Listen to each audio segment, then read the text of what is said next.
Kagulat World. Trending ngayon sa buong FIBA community ang Gilas Pilipinas matapos ang napaka-dominanteng performance nila sa Asia qualifiers. Hindi lang basta panalo ang ginawa ng national team, literal nilang binura ang dating Asian qualifiers rebounding record. Umabot sa 61 rebounds ang total ng Gilas. Talon sa dating 59 na pinagsaluhan ng Lebanon at Iran. At ang pinaka-binibida ng lahat, ang frontcourt trio na ngayon ay tinatawag na Gilas Triple Towers. Quentin Milora Brown, Junmar Fajardo at AJ Edu. Si QMB at Junmar parehong may 10 rebounds, habang nag-ambag si AJ ng 8. Pero ang mas nakakatuwa, lahat ng 12 players ng Gilas ay may at least isang rebound, kaya nag-viral agad ang performance bilang simbolo ng hustle at total team discipline. Sa social media, puro papuri ang lumulutang dahil halos walang second chance shots ang Guam. Sinalo ng Triple Towers ang halos lahat ng long at interior rebounds. Umubra rin ang 20 offensive rebounds ng Pilipinas na nagbigay ng maraming extra possessions na nakapagpabagsak sa momentum ng Guam. Pinakamadalas mabanggit si AJ Edu dahil sa teaming at athleticism niya na naka-block at naka-alter ng maraming tira, kaya halos sarado ang paint area. Pero ang pinakamainit na usapan ay nakaikot sa isang tanong. Kung ganito kalakas ang Gilas kahit wala si Kai Sotto, ano pa kaya kapag kumpleto sila?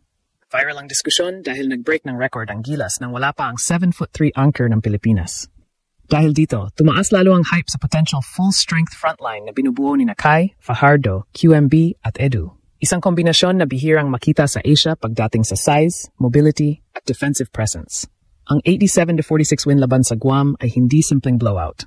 Ito ay identity win. Ipinakita ng Gilas na kaya nilang mangibabaw sa physicality, rebounding at defensive discipline. Mga aspetong matagal ng hinahanap sa national program. Ngayon, analysts sa Asia at sa FIBA Circle ay nagtataka at natatakot. Kung ang incomplete Gilas ay ganito kalakas, gaano pa kaya kalawak ang magiging impact nila kapag buo na ang frontline kasama si Kai Sotto? Ang Pilipinas ay hindi lang nanalo, nagdeklara sila ng bagong era sa Asian basketball. Nagningning ang pangalan ng Gilas Triple Towers sa buong FIBA World matapos ang 87-46 demolition job ng Pilipinas kontra Guam. At dito nagsimula ang malawakang international buzz sa social media. Ang kombinasyon ni Quentin Milora Brown, AJ Edu at Junmar Fajardo ay parang perfect storm na nagdala ng bagong identity para sa Gilas. Isang identity na nakaugat sa physicality, discipline at control sa loob ng shaded lane. Sa unang tingin ay parang simpleng dominant win lang.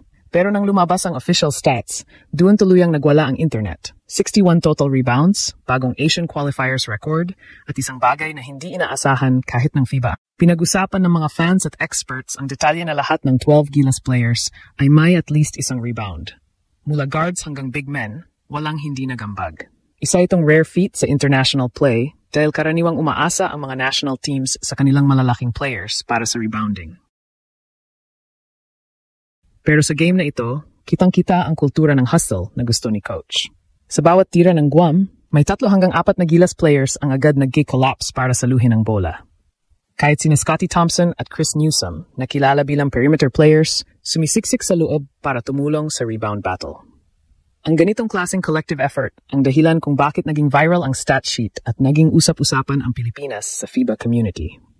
Pero syempre, sentro ng lahat ng hype ang Triple Towers.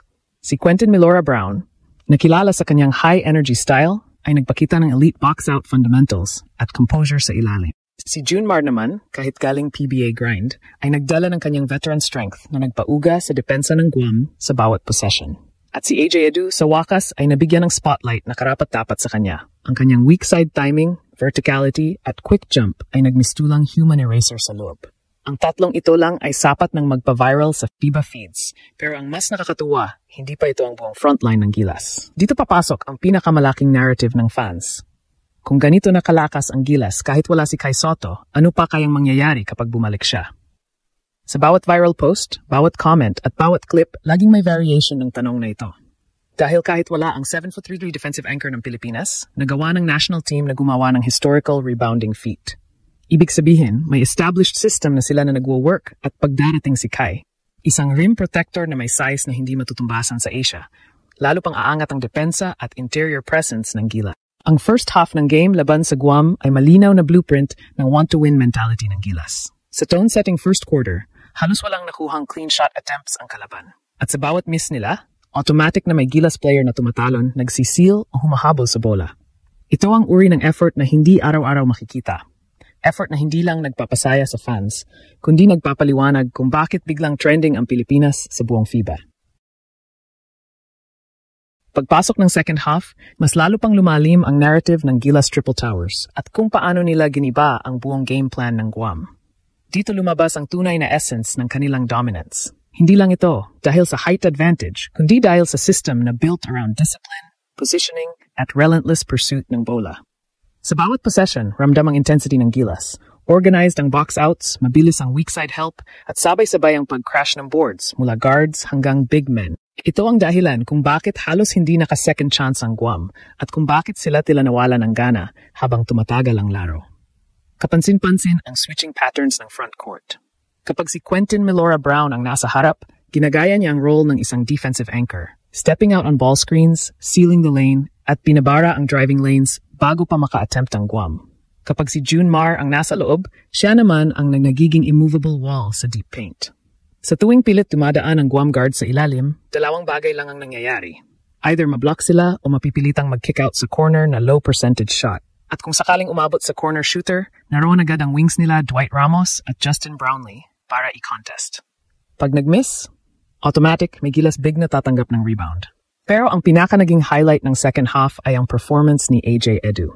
Sa bawat rebound sequence, parang may magnet sa kamay niya. Naka-anticipate siya sa trajectory ng bola, tumatalo ng mas maaga kaysa sa kalaban, at nakaka-secure ng rebounds kahit minsan ay outnumbered. Dumagdag pa ang tuloy-tuloy na pag-alter niya ng mga tira. Hindi man laging blocks, pero sapat para baguhin ang anggulo ng attempts ng Guam.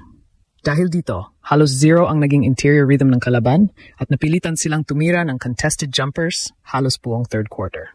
Sa opensa, hindi rin matitigil ang epekto ng Triple Towers. Ang 20 offensive rebounds ng Gilas ay nagbigay ng napakaraming second chance points.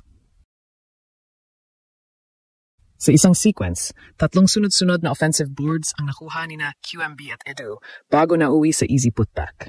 Sa isa pang play, nag-miss ang Gilas mula sa elbow jumper pero na-recover agad ni June Mar at QMB ang bola, leading to a kick-out 3 ni Brownlee.